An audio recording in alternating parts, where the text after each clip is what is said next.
Hello, my name is Matti, and here's Ellie. Hi, I'm Ellie. I'm an environmental psychologist, and we're talking about sci-fi tourism.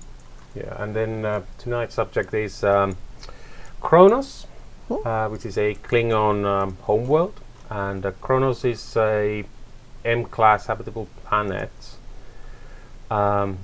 So basically, it's the head of the Klingon Empire, the homeworld, which is run by Emperor, which is a figurehead, while the true power resides on the Klingon High Council, which is a very feudal society. And then Kronos has one moon called Praxis, which ends up causing an issue where there's a little mining accident, and then the ozone layer gets kind of destroyed because of a shockwave. So they have to evacuate, and that goes more into Star Trek, the movies, the featured movies. So, all right. So we discuss about about Kronos now. Klingons obviously are more.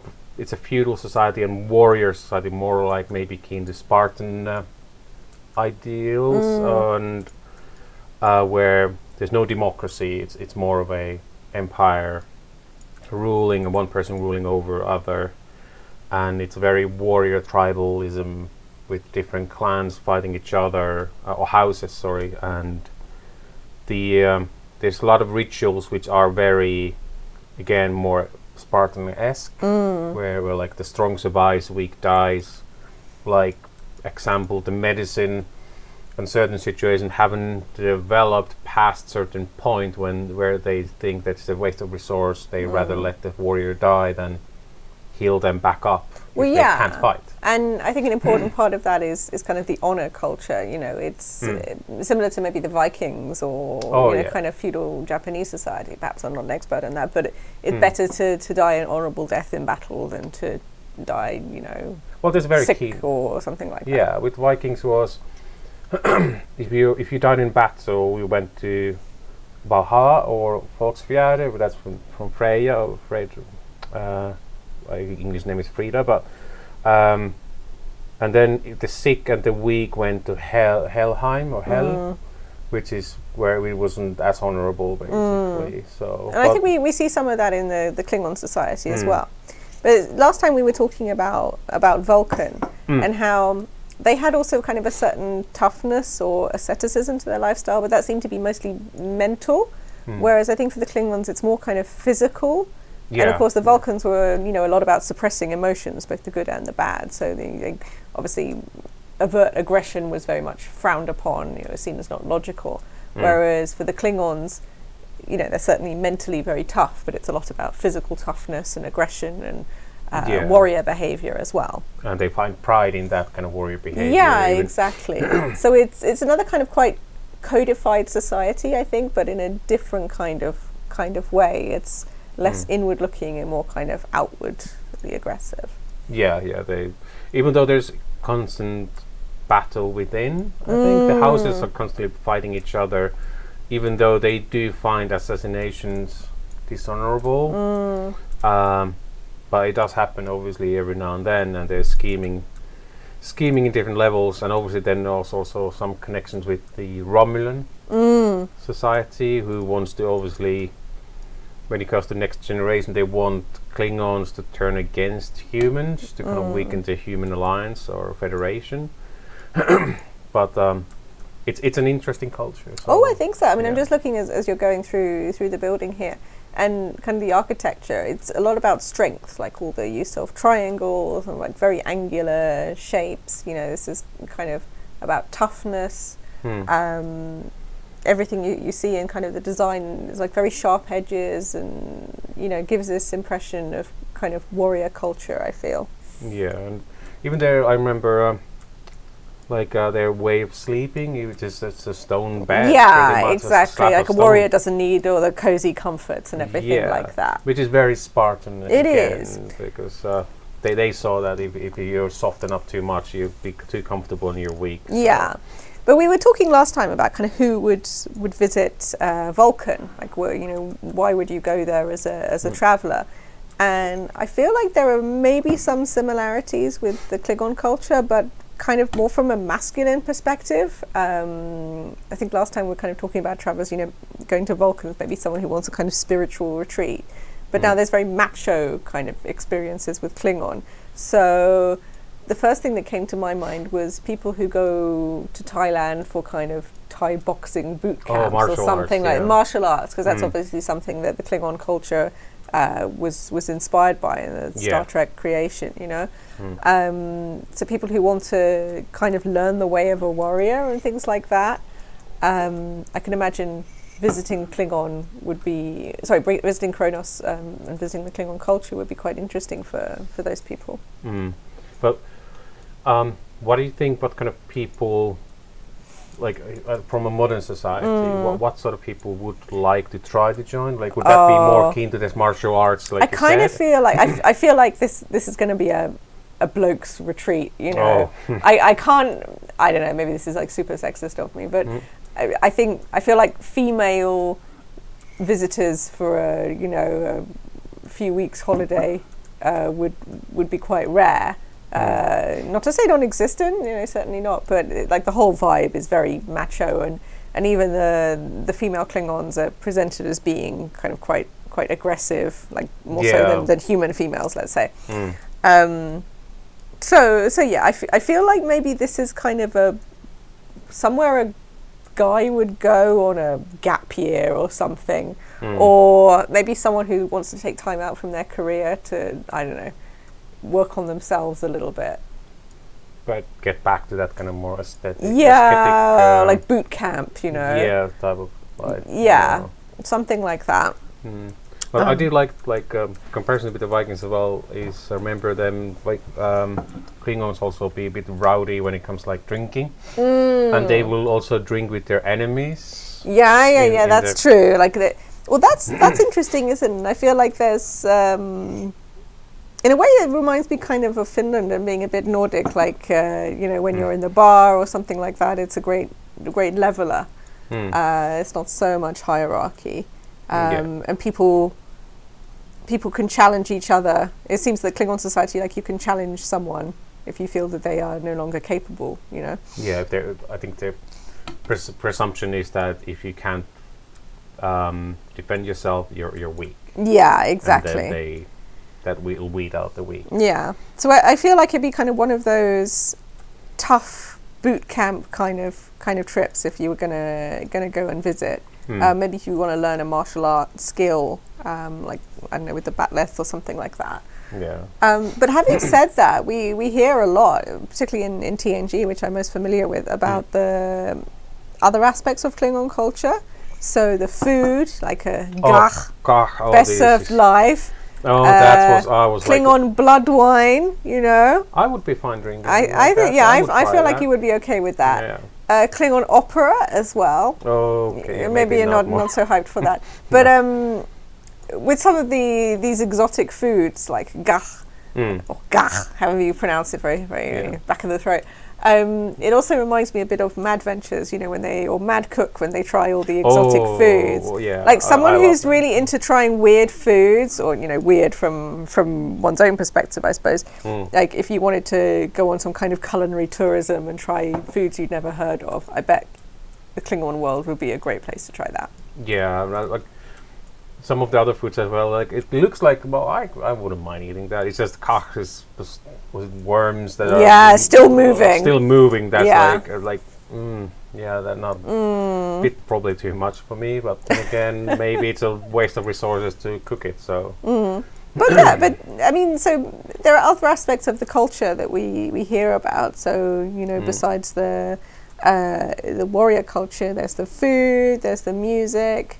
I can't remember if we hear much about like other art forms. I'm not 100%. Not really. Like there's sculptures, and I've not seen much outside of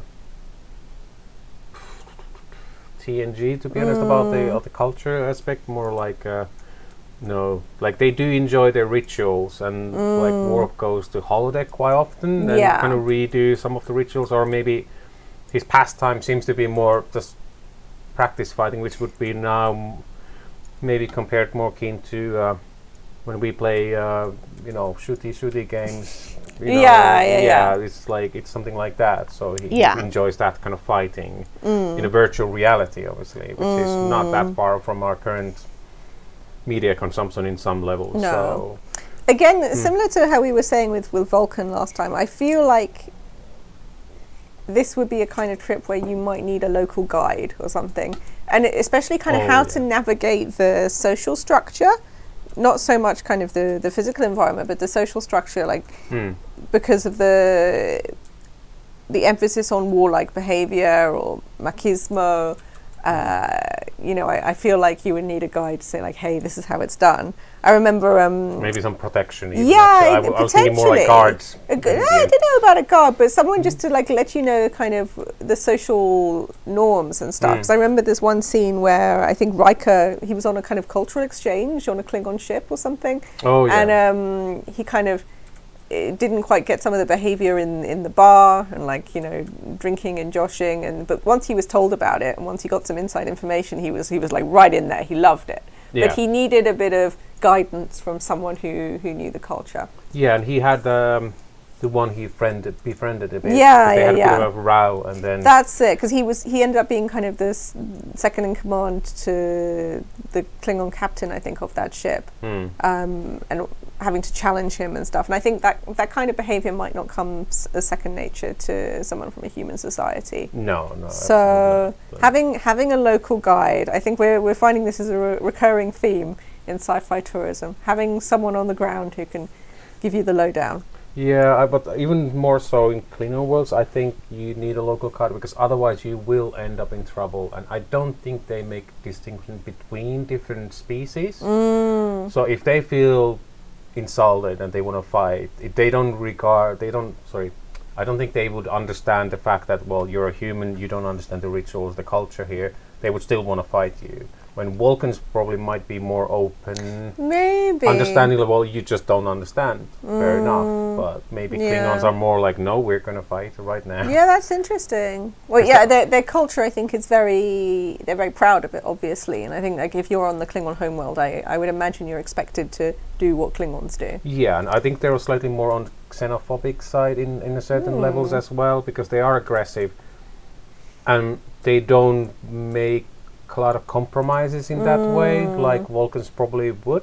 Yeah, kind of the accommodation for the stranger. Yeah. Well, there's this Facebook page about tours in... Oh, yes, I found this one here. Kronos. The Klingon homeworld tours. Yeah, so I haven't actually looked that much. Well, let's go through it. Let's see if there's more information there. It's a beautiful picture of... And the Klingon world is very similar, by the way, to Vulcan in the level that is very volcanic. There's a lot of little caves there, like cave systems underneath there. It's more volcanic when it's like kind of darker stone, greenstone, rather than Vulcan. It was a bit more arid desert-like. Yeah. So well, it's interesting because I feel like for Vulcan, the planet landscape was supposed to kind of convey both the toughness of like the Vulcan mindset, but also kind of this hot and fiery exterior, and then the cool kind of non-emotional side. Whereas with Klingon, I feel like it's supposed to be fiery and hot because that's how they are. Like aggressive, they are extremely aggressive. Yeah, because it's been a harsh environment probably to evolve. Yeah, so they've just become that and you have to be tough to survive. Yeah, probably that kind of. So for Vulcan, it felt more kind of yin and yang, but for Klingon, this feels like a reflection of maybe who they are. Yeah. So let me see what we have. Is there any information? Here. This is by Klingon services. homeworld. What do they say about services? Let's see. Let me have a look. This is a veteran guest who has been on a cruise before. You are same perks as a warrior package, but you get to pick a We'll start from the bottom because the starter package. Oh, let me go in the. It is. Yeah, this is the one. Sorry, it doesn't go more. Our basic cruise package. You get a berth on one of your converted D7 battle cruisers. Full meal plan. Lots of gas. Of course, complimentary duck tuck. I don't know. I'm horribly mispronouncing that. Your own house name described upon it. You must bring any other weapons or equipment you wish to have. Klingon homeworld tour is not responsible for injuries or death. I would agree that maybe Actually, some sort of disclaimer is. That's is a valid. great point. I feel like if you're going to Klingon homeworld, you better have amazing travel insurance. Yes. Like, you want that gold package. Yeah. You know, so you might lose a limb or two. Might lose a limb. You got to upgrade the winter sports package, I'm afraid. Mm-hmm. Yes. Then you have the Warriors package. So I think this is the more for like the really hardcore people who would like to go. Oh, you get a disruptor and you get basic combat training. Oh, okay. So it's like you get to put a proper Klingon style boot camp, maybe. Oh, and you're allowed full participation in the forced colonization of a new planet in the Empire. Fair enough. I wonder if you get a little voucher or placard of the. Yeah, you see what I mean. This going to Klingon homeworld sounds like adventure tourism. Yeah, I would definitely say that. So, and then the Emperor. This is for veteran has been okay. Yeah, so people have been there several times basically, and you found it enjoyable. But you pick up your own scout ship from the Imperial surplus yards, which means it's going to be a old trash scout ship, though. So I wouldn't be too fancy. They've got 4 reviews. I think we should look at the reviews before we shell out money for this. There are no comments. Oh. That's a pity, though. That's a pity. Any photos? Let me have a look. There was some couple posts here. Oh, his is the. Oh, that's Gowron. Gowron. He's the. Well, depending what timeline, but the next generation towards the end, he's the Emperor with some helpful work. Photos. So. Okay, we got some. Okay, so we have photo tour. Oh, very nice. Oh yes, so this looks very beautiful. Yeah. Oh yes. Yeah. Okay, that kind of. Very feudal. Very feudal, and that really links to what we know about the society, doesn't it?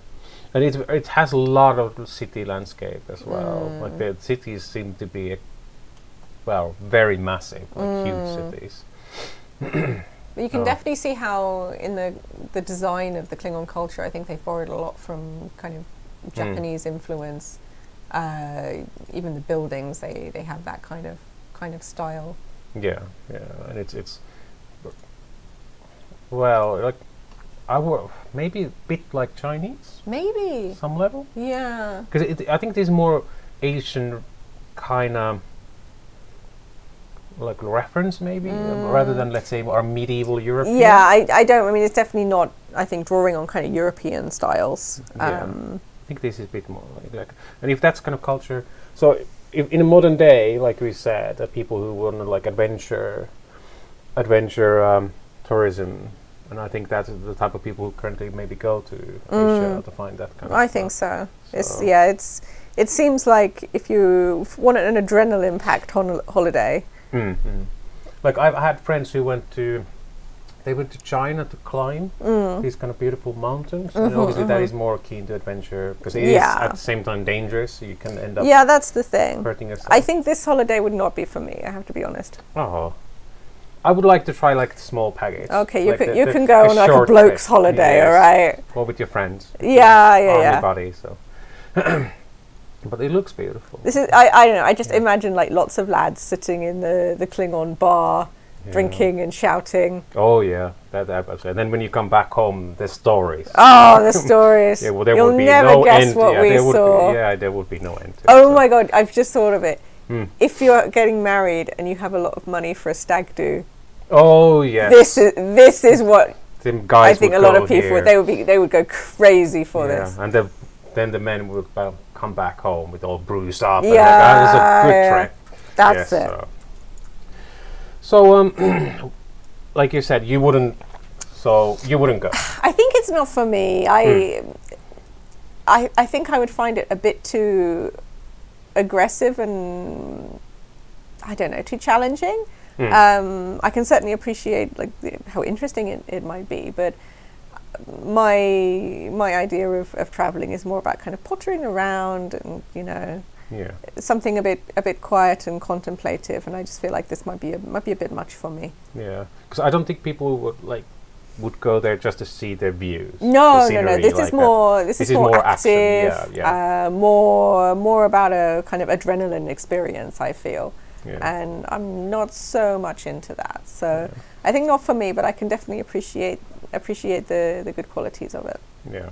I would possibly go. I could feel. friends, I feel yeah, like you would go, friends. but you would enjoy it like as a kind of maybe with your buddies from the military or something like Yeah, that. like it would be like Yeah. I would. This would be more like keen towards something like snowboarding trip and all that. Yes. Obviously, way rougher. Because Yeah, you're yeah, not yeah. coming out of it with bruises No. or something broken from that trip. So there's like absolutely something's bound to happen. Yeah. Basically, and that's probably the point of it. So, all right. So I think that That was is it, yeah, so. that was an interesting one to cover. We'll have to think about what we do next, because we've done these kind of two, I don't know, extreme worlds almost, like where Yeah, you might go yeah. for kind of a retreat or something. yeah. Maybe for our audience who are looking more for a kind of package holiday, we should try and find something something a bit more relaxing next time. Yeah. And these are very well known kind of cultures. Like everyone kind of knows, even the people who don't really